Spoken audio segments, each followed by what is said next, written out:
You're on. Hello. Thank you very much for joining me. I'm your host, Susan Neep, and this is a half hour with Paul Copp, independent candidate for Town Council. Paul, how are you this evening? Well, delighted that you're here, and we're going to talk about a lot of issues. I'd like to start with, who is Paul Copp?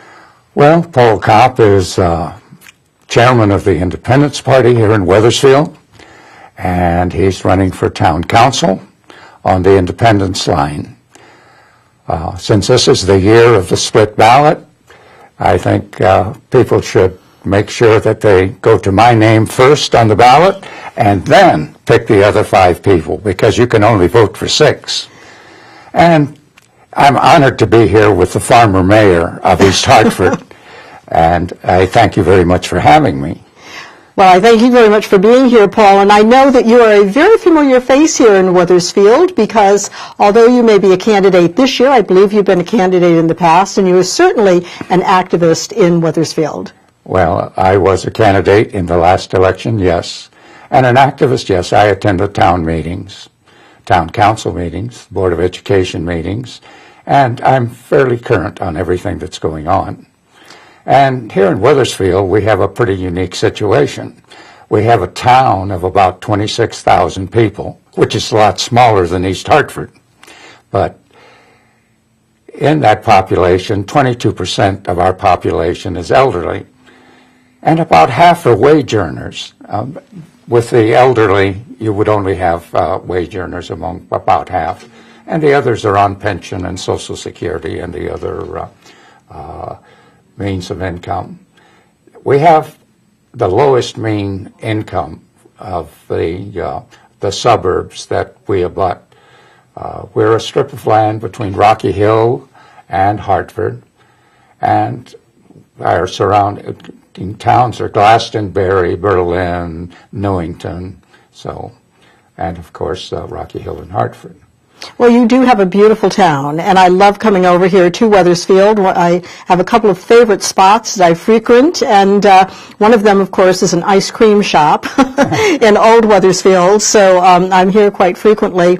But I also know that you have concerns, as you had indicated, for the elderly, and making sure that taxes are kept reasonably low and people are not taxed to the max. So if you were elected to the town council, what would be your first course of business that you'd like to see tackled? Well, you're quite right.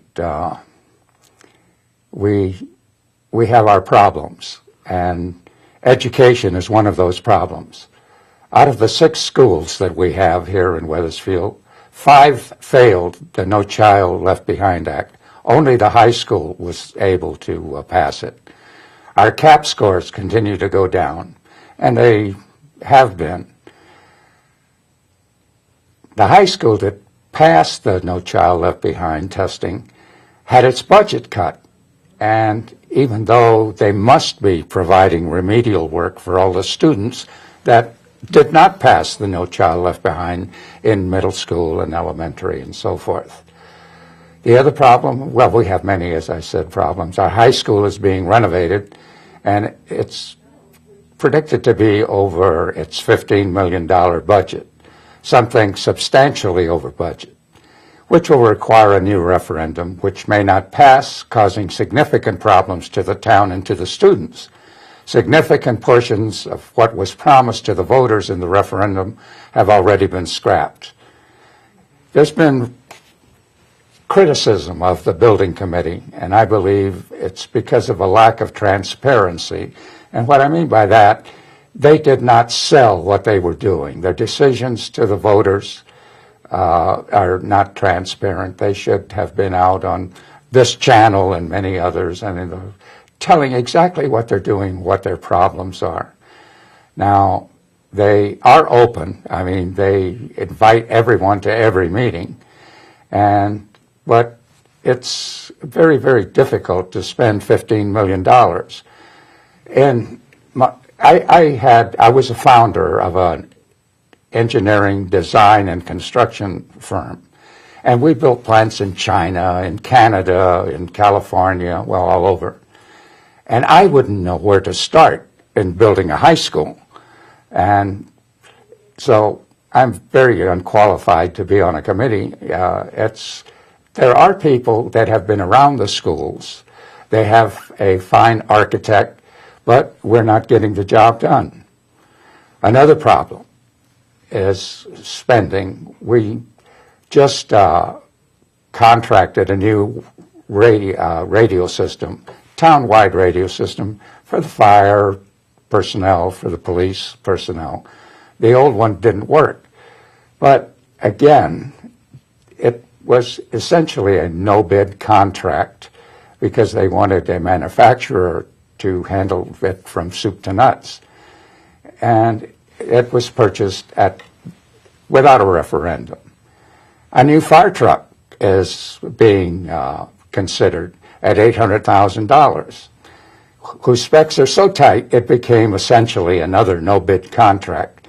The specs were so tight because available trucks from the major manufacturers do not fit through the doors.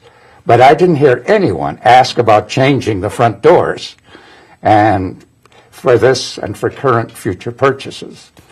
And, well, another school, the Hammer School, it's a K through 6 school, must also be renovated. And no one will be surprised if we ask for a new sports field. Add this to our interest and principal costs, I think taxes will have to be increased unless we can provide some efficiencies. Well, and I think you are probably right, Paul. And the other thing to factor in, which I know that you're aware of, are contracts, personnel costs, whether they're health care, wages, pensions, unemployment benefits, whatever they may be, because certainly throughout the Connecticut, of the 169 towns, roughly 80, 85, 90% of town budgets are dedicated to personnel-related expenses, and that is, of course, understandable because government is a service-related industry. So that having been said, when you look at, when you take the fact that roughly 80, 85, 90%, that's 80 cents, 85, 90 cents, of your tax dollars are going to personnel-related expenses, then you look to the issues as you're talking, it kind of squeezes the money. Yes, well, out of the $90 million that our budget is, the 60%, or approximately 60%, goes to the Board of Education. Mm-hmm. And with the results that we've been getting, it's something that we're really embarrassed about here in Wethersfield, and we need to have something done about that. They, teachers and other personnel in the school system also have pensions, mm-hmm, obviously, mm-hmm, mm-hmm. And they take up a good bit of our budget. Mm-hmm. So would you be, as it relates to, as an elected official on the legislative branch, which is the mm-hmm. budget-making authority of the municipality, like to be more involved, perhaps, in union negotiations, understanding what's going on, and maybe even opening up those negotiations for the benefit of the taxpayers who ultimately are sent the bill? Absolutely. Absolutely. I think that all contracts should be reopened. And it's going to be very difficult because of union rules and because of state laws, actually. Mm-hmm. Because, for instance, with the Board of Education, if we had a population decrease among our students of 50%, if half of them went away, mm-hmm. we'd still, by state law, by state edict, have to give the Board of Education the same amount of money that we gave them last year. And that is called what? A mandate? That is called a mandate, and we have many, many mandates. And I know, too, something we've talked about is that what your concern is that a lot of the time the taxpayer really doesn't understand, they get the tax bill, and if they don't pay that tax bill, what happens? A lien is put on their property, correct? A lien is placed on their property. And then ultimately that lien can be sold, and they can, lose their home. Yes, and we have a high bankruptcy rate here in Wethersfield, and much of it is caused by taxes. Mm-hmm. And I know we were also talking about, and as you had indicated, I'm from the town of East Hartford, mm-hmm. Having served as mayor many, many years ago. Yeah. do credit the current mayor, Mayor LeClaire of the town of East Hartford, because she has gone out and done something that no other municipal leader of the 169 towns has done, and that is total and complete transparency on the town of East Hartford's website, which is not only union contracts, but wages, benefits, pensions of employees. If you're paying these costs, you should be aware of them. And I know that you had discussed that and said that if you were elected, that is something you'd like to see in Wethersfield. Well, yes, absolutely. I think that's absolutely wonderful in East Hartford, and I applaud the mayor for being able to do that. I have asked the town council to, on its website, to provide a real-time payment system.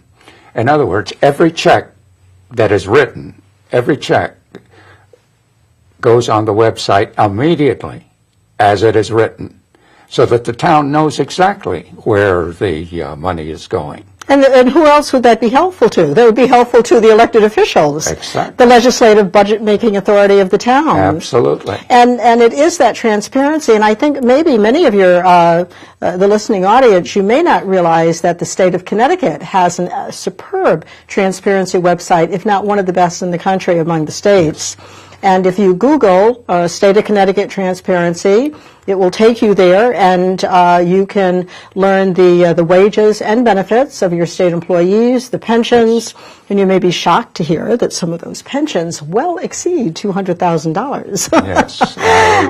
I was surprised, as a matter of fact. So that's a little bit of a shock. But the bottom line here is that government not only has to be working in the best interest of the people, but the people have to know what's going on within government, and that can only be done through transparency and, in fact, putting that information on the website. And so I really do commend you for taking that position and wanting to pursue that. Oh, yes. And I think the way to start is with this real-time system. If we know exactly what was paid, who it was paid to, when it was paid to, and who authorized it, it will be a beginning. Absolutely. And I think it will also help with our shared services, because there are many departments that overlap each other at the Board of Ed and at the town council, at the town.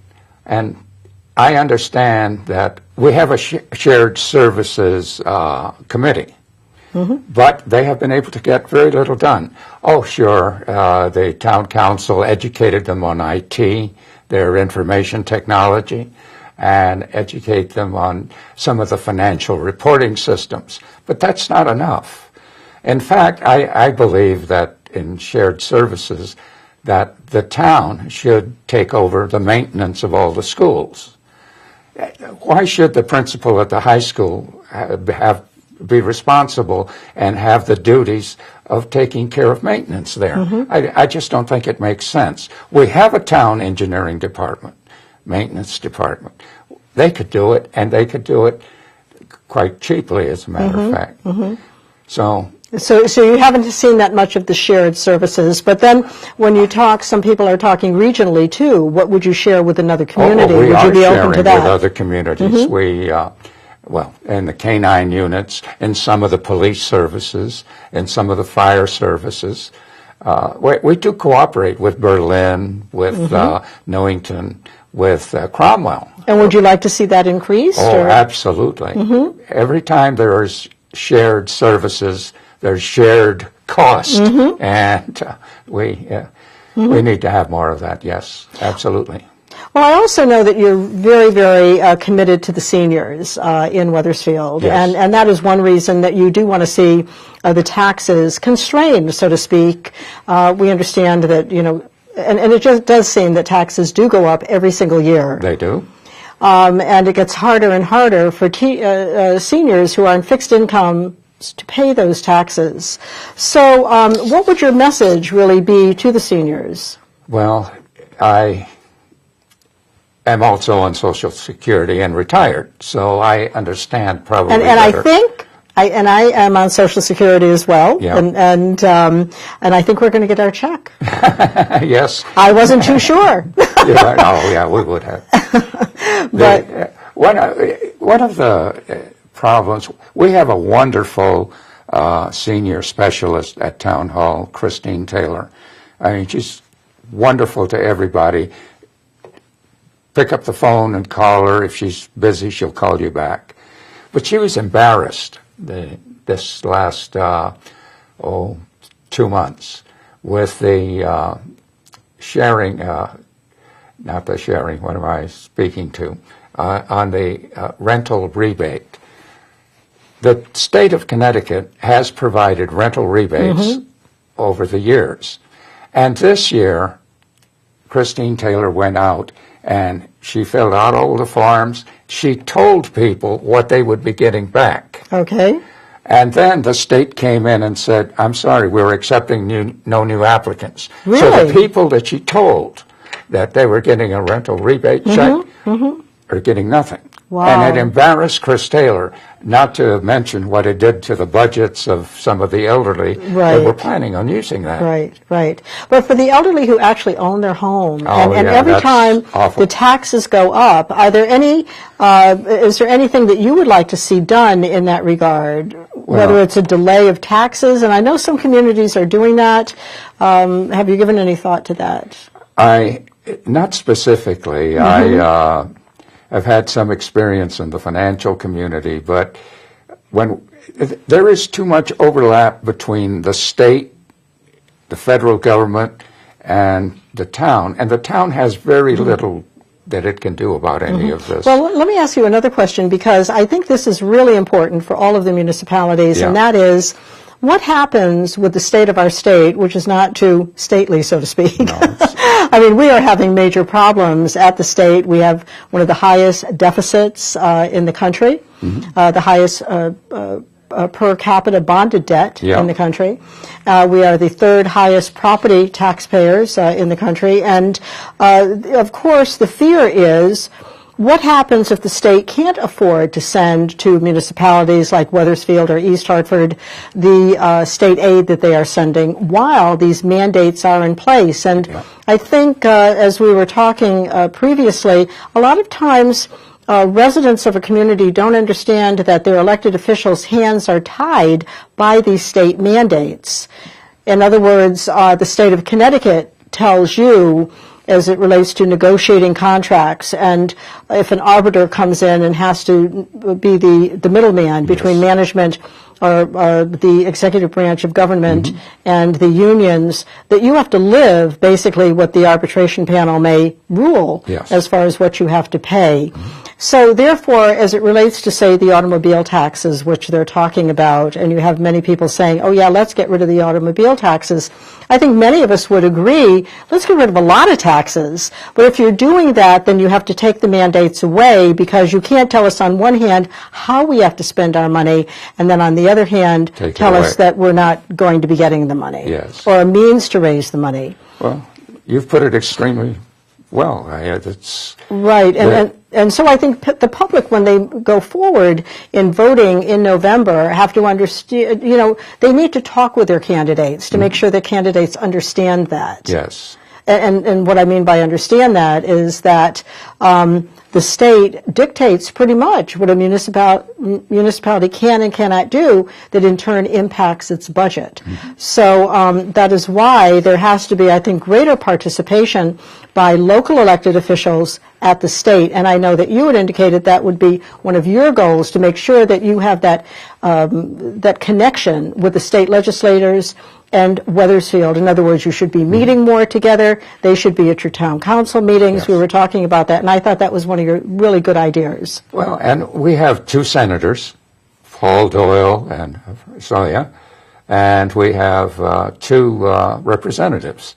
And they are met with by the town council, but we don't seem to be able to get very much done.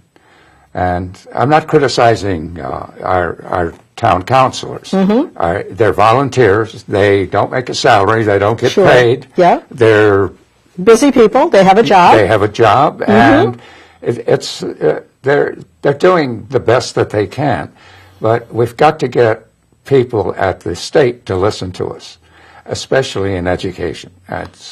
And I also think that the taxpayer, the residents, need to see that communication, and sometimes that communication is best at a town council meeting to have your state representatives there. Well, you know, Susan, when I first looked into the Board of Education, I took the number of students and I took the number of teachers and I divided one by the other.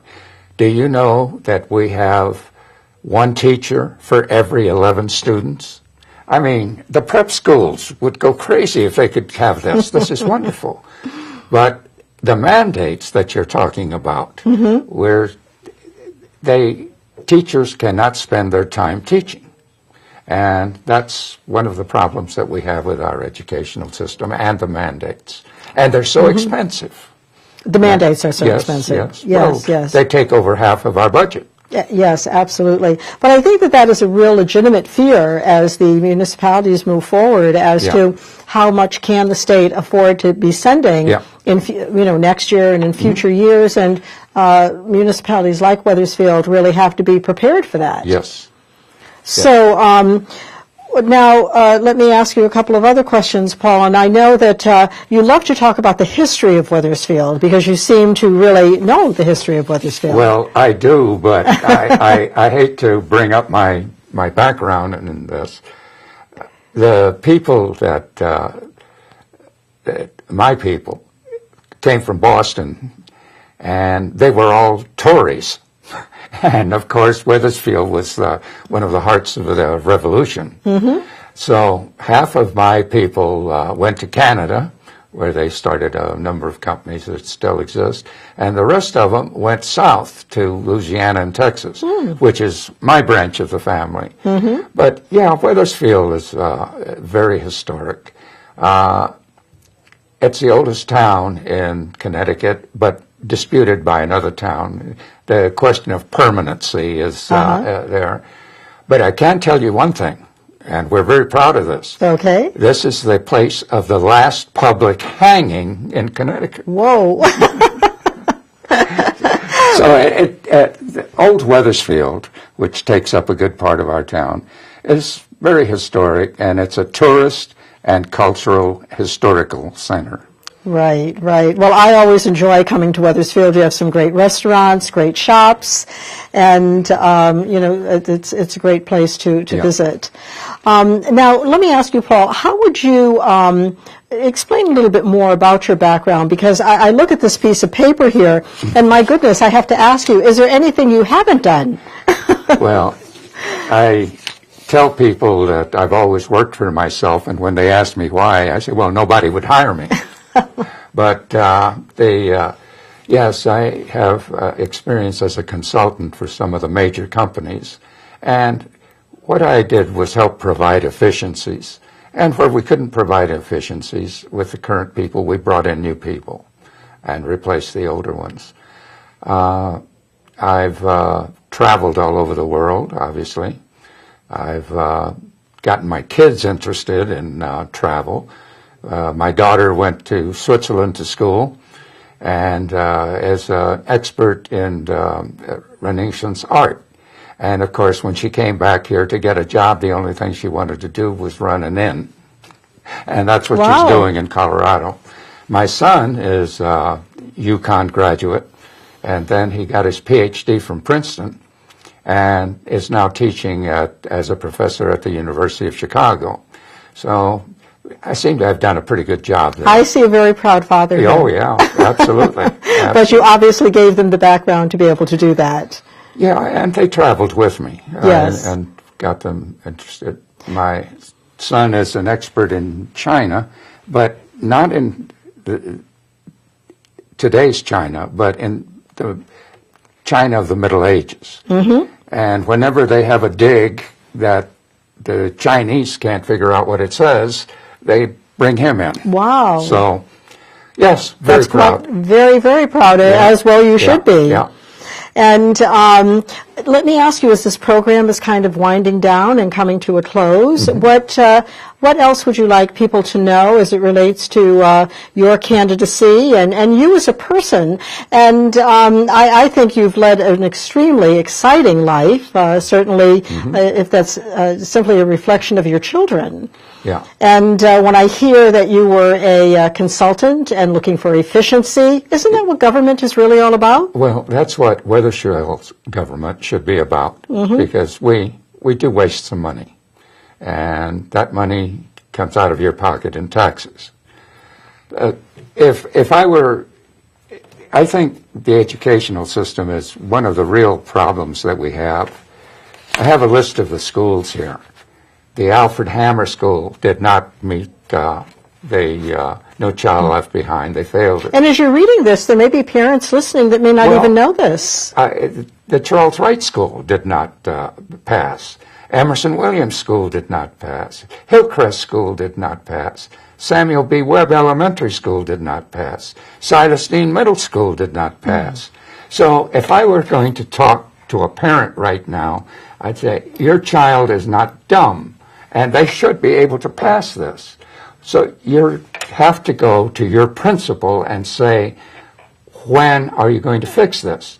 And they will tell you in academic glowing terms exactly what is going on, but you have to ask them, when is it going to be fixed? When? Because we've been trying to do this, apparently, for 12 years and haven't been able to. Well, something I'm researching, and because I'd like to know the answer to this question, I understood that if a school did not perform, if it in fact was failing, that a parent had the opportunity to move on to another school, a better performing school. What the process is, what the restrictions are, I'm not sure. I'm going to find that out, though, and perhaps we can do another show and let the folks know. I would love to.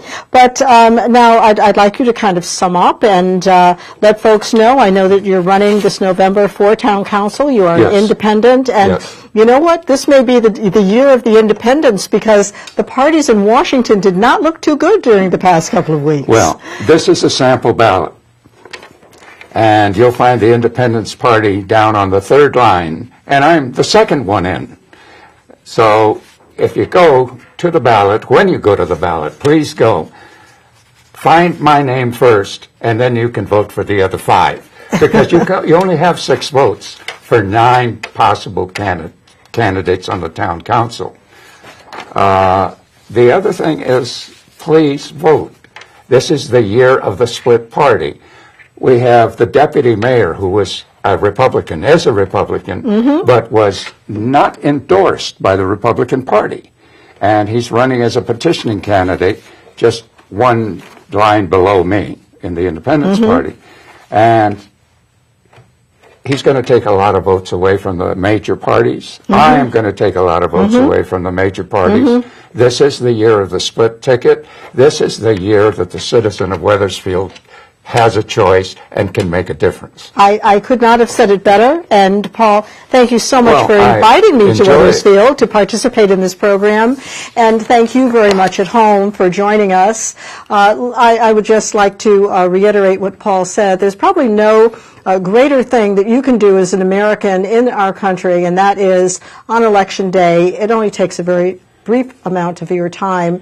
Please find the your polling place, and you can do that by calling the Registrar of Voters office if you're not sure. Or the town clerk. Or the town clerk, and just go to vote. Very important. Take your kids with you. Let them see that you are participating in this wonderful, wonderful democratic system that we have here in these United States. Thank you so very much for tuning in, and have a great week. Bye-bye.